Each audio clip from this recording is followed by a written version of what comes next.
Hello സുഹൃത്തുക്കളെ, എല്ലാവരെയും ഒരിക്കൽ കൂടെ ഞങ്ങളുടെ പുതിയൊരു വീഡിയോയിലേക്ക് സ്വാഗതം ചെയ്യുന്നു. നമ്മളിന്ന് പാലായ്ക്കടുത്ത് സെൻറ്റ് ജോർജ് ചിറ്റാർ ആ ഒരു ചർച്ചിൻ്റെ അടുത്താണ് നമ്മളിപ്പോൾ ഉള്ളത്. ഇത് പാലാ രൂപതയിലെ പ്രധാന ഇടവുകളിലൊന്നായ ചർച്ചാണ്. വിശ്വാസത്തിൻ്റെയും പാരമ്പര്യത്തിൻ്റെയും കേന്ദ്രമായി അറിയപ്പെടുന്നു.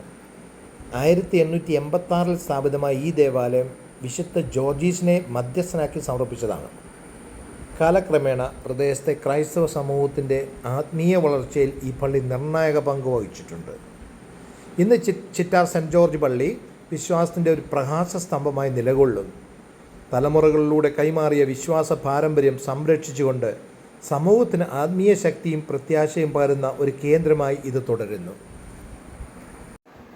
സുഹൃത്തുക്കളെ, ഞങ്ങളിപ്പോൾ പാലാ രാമപുരം റൂട്ടിലാണ്. ഞങ്ങൾ ചക്കാമ്പുഴ ടൗണിലോട്ട് അടുക്കുന്നു. ചക്കാമ്പുഴ ടൗൺ എനിക്ക് വളരെ പ്രിയപ്പെട്ടതാണ്. എൻ്റെ ജന്മനാടാണിത്. ശരിക്കും പറയുകയാണെങ്കിൽ ഈ വഴിക്കൂടെ പല ദിവസങ്ങളും ഞാൻ യാത്ര ചെയ്തിട്ടുണ്ട്. സ്കൂളിൽ പോകാനും പള്ളിയിൽ പോകാനും ഒക്കെ ഒത്തിരി ദിവസങ്ങൾ ഞാൻ ചെറുപ്പകാലത്ത് ഈ വഴിക്കൂടെ യാത്ര ചെയ്തിട്ടുണ്ട്. അങ്ങനെ മനോഹരമായൊരു ഓർമ്മകൾ എനിക്കിപ്പം തരുന്നു. ഇപ്പോൾ നമ്മൾ രാമപുരത്ത് എത്തിക്കൊണ്ടിരിക്കുകയാണ്.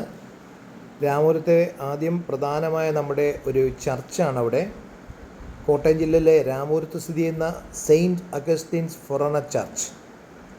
ഇത് കേരളത്തിലെ ഏറ്റവും പ്രസിദ്ധമായ ദേവാലയങ്ങളിൽ ഒന്നാണ്.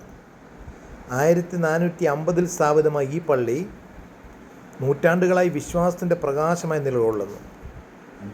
പള്ളി സമുച്ചയത്തിലെ പഴയ സെൻറ്റ് അഗസ്റ്റീൻസ് പള്ളിയും വിശുദ്ധ കന്യാമറിയത്തിന് സമർപ്പിക്കുന്ന മറ്റൊരു ദേവാലയവും ചേർന്ന് പ്രശസ്തമായ ഇരട്ടപ്പള്ളികൾ എന്ന പേരിൽ അറിയപ്പെടുന്നു. ഈ ദേവാലയം ചരിത്രപരമായും ആത്മീയമായും ഏറെ പ്രാധാന്യമുള്ളതാണ്. വാഴ്ത്തപ്പെട്ട കുഞ്ഞച്ചൻ എന്നറിയപ്പെടുന്ന ഫാദർ അഗസ്റ്റിൻ തേവർപ്പറമ്പിലിൻ്റെ കബറടക്കം ഇവിടെ സ്ഥിതി ചെയ്യുന്നു. അതിനാൽ തന്നെ ആയിരക്കണക്കിന് തീർത്ഥാടകർ അനുഗ്രഹം തേടി ഇവിടെ എത്തിച്ചേരുന്നു. പഴമയുടെ മഹത്വം സംരക്ഷിച്ചുകൊണ്ട് 2019 ഈ പുതിയ ഭീമാകരമായ ദേവാലയം നിർമ്മിക്കപ്പെട്ടു. ചരിത്രവും വിശ്വാസവും വാസ്തുശില്പ സൗന്ദര്യവും ഒരുമിച്ച് അനുഭവിക്കാനുള്ള രാമപുരം പള്ളി പാലായുടെ അഭിമാനവും കേരളത്തിൻ്റെ ആത്മീയ പൈതൃകത്തിൻ്റെ അമൂല്യ ഭാഗവുമാണ്. ഇപ്പോൾ നമ്മൾ നാലമ്പലത്തിലേക്ക് പോവുകയാണ്. നാലമ്പല ദർശനം എന്നത് രാമായണത്തിലെ 4 സഹോദരന്മാർക്കായി സമർപ്പിച്ചിരിക്കുന്ന 4 ക്ഷേത്രങ്ങളിലേക്കുള്ള തീർത്ഥയാത്രയാണ്. തൃപ്രയാർ ശ്രീരാമക്ഷേത്രം ശ്രീരാമന് സമർപ്പിച്ചത്, കൂടൽ മാണിക്യക്ഷേത്രം ഭരതന് സമർപ്പിച്ചത്, മൂഴിക്കുളം ലക്ഷ്മണ പെരുമാൾ ക്ഷേത്രം ലക്ഷ്മണന് സമർപ്പിച്ചത്, പായമ്മൽ ശത്രുഘ്ന ക്ഷേത്രം ശത്രുഘ്നന് സമർപ്പിച്ച ക്ഷേത്രം. ശ്രീരാമന് 2 പുത്രന്മാരുണ്ടായിരുന്നു, ലവൻ കുശൻ. ഇവർക്കായി പ്രസിദ്ധമായ ലവകുശ ക്ഷേത്രം തൃപ്രയാറിന് സമീപമുണ്ട്. പക്ഷേ അത് നാലമ്പല ദർശനത്തിൻ്റെ ഭാഗവുമല്ല. സാധാരണയായി കർക്കിടക മാസത്തിലാണ് ഭക്തർ നാലമ്പല ദർശനം നടത്തുന്നത്.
ഇപ്പോൾ നമ്മൾ കേരള സാഹിത്യത്തിലെ പ്രമുഖ എഴുത്തുകാരികൾ ഒരാളായിരുന്ന ലളിതാംബിക അന്തർജനത്തിൻ്റെ സ്മാരക ട്രസ്റ്റിനടുത്താണ്.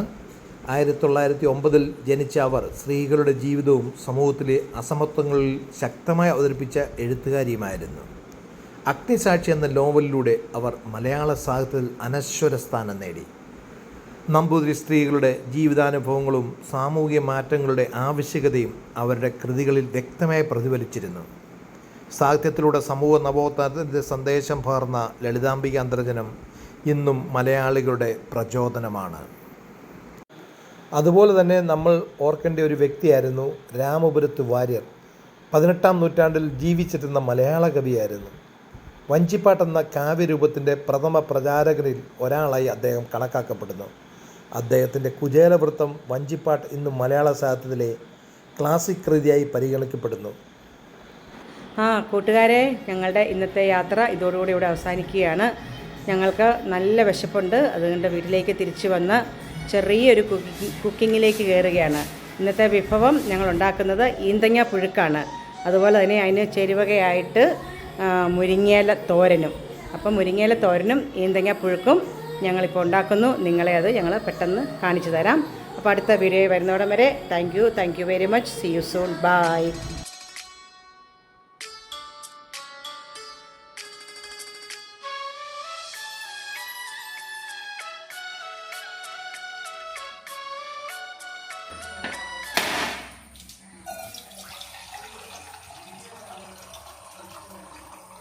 കുടിക്കുന്ന ഫോട്ടോ